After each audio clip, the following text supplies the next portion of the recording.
NDA की जीत पर चिराग पासवान ने कहा कि ये एनडीए की नहीं बल्कि बिहार की जनता की जीत है।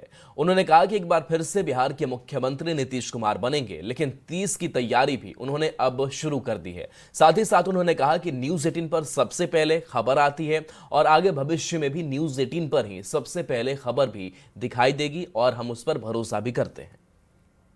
बिहार विधानसभा चुनाव के लिए आज का दिन बेहद महत्वपूर्ण है। एनडीए की जीत सुनिश्चित हो गई है और ये सिर्फ जीत नहीं बल्कि सुनामी है, एक ऐसी सुनामी जिसके आगे महागठबंधन खड़ी भी नहीं हो पा रही है। और एनडीए के लिए जो लकी चार्म है वो चिराग पासवान है। एनडीए के लकी चार्म के रूप में आप उभर कर आए हैं, कैसा लग रहा है ये जीत? सबसे पहले तो मैं बिहार की जनता को धन्यवाद, इतना खूबसूरत डिसीजन, सही समय पे लिया गया सही फैसला।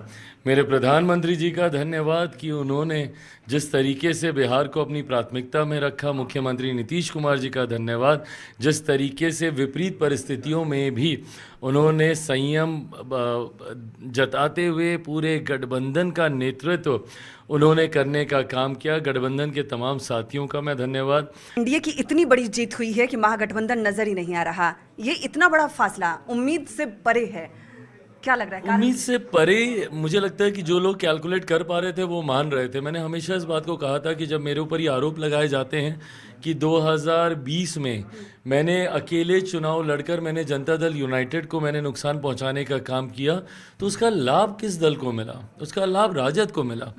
ये बात राजद कभी समझ ही नहीं पाई। राजद को हमेशा इस अहंकार में रही कि जनता का उनको साथ मिला, जनता ने उनको सबसे बड़ी पार्टी चुना, जनता ने उनके इतने विधायक जिताए। नहीं, उस वक्त डिवाइडेड एनडीए था जिसका लाभ आपको मिला। चिराग पासवान को लोग सीएम कैंडिडेट के तौर पर खासकर आपके कार्यकर्ता देख रहे थे। 25 में आपने कह दिया मुख्यमंत्री नीतीश कुमार ही बनेंगे, इस पर अभी कायम है आप? बिल्कुल 100% मैं मानता हूं कि मुख्यमंत्री जी एक बार फिर से मुख्यमंत्री पद की शपथ लेंगे और साथ ही में अब एक अगले पड़ाव की ओर हम लोग अग्रसर होंगे। बिहार को विकसित राज्य बनाना, बिहार को फर्स्ट और बिहारियों को फर्स्ट बनाना। अपना सवाल पूरा कर लूं, इस बार मुख्यमंत्री नीतीश कुमार रहेंगे।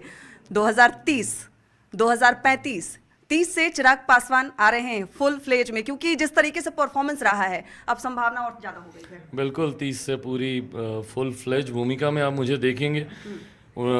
25 का चुनाव में नहीं लड़ पाया बिहार विधानसभा का, इस बात की थोड़ी सी मलाल है मुझे, बट मैं मानता हूं कि 2030 में मैं ज़रूर लड़ूंगा। हैविंग सेड दैट, उससे पहले एक और बड़ा पड़ाव है 2029, मेरे प्रधानमंत्री को चौथी बार देश का प्रधानमंत्री बनाना। चिराग पासवान थे हमारे साथ, राष्ट्रीय लोक जनशक्ति पार्टी रामविलास के राष्ट्रीय अध्यक्ष हैं। साफ तौर पे कह रहे हैं ये जीत प्रचंड है और पीएम नरेंद्र मोदी जिस तरीके से वो देश को आगे ले जा रहे हैं, यही वजह है कि इतनी बड़ी जीत हुई है। और ये सिर्फ एनडीए की जीत नहीं, ये बिहार की जीत है।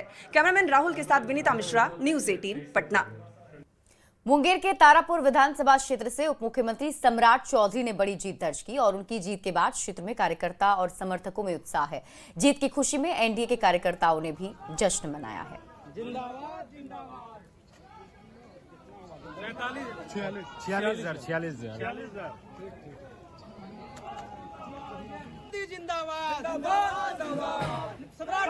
ये विकास की जीत है। हमारे नेता नीतीश कुमार जी जो बिहार में इतना काम किए हैं, ऐतिहासिक सब काम किए हैं, जिनका जोड़ नहीं है। और आने वाले समय में इतिहास के स्वर्ण अक्षरों में नीतीश कुमार का नाम लिखा जाए।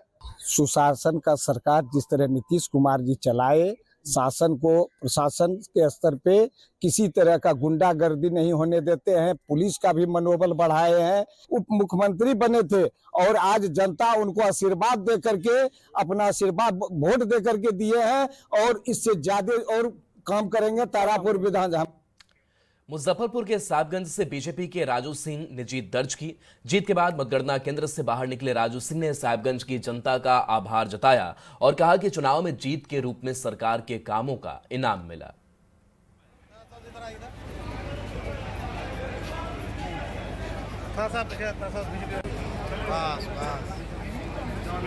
आइए भैया आइए।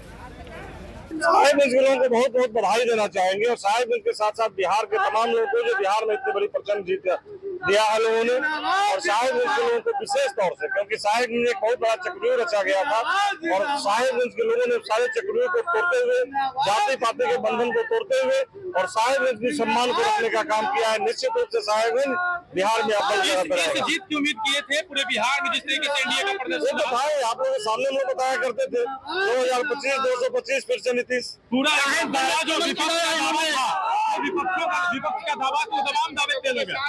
तो विपक्ष का दावा क्या होता है? विपक्ष तो केवल अनाप शराब की बातें करते हैं। विपक्ष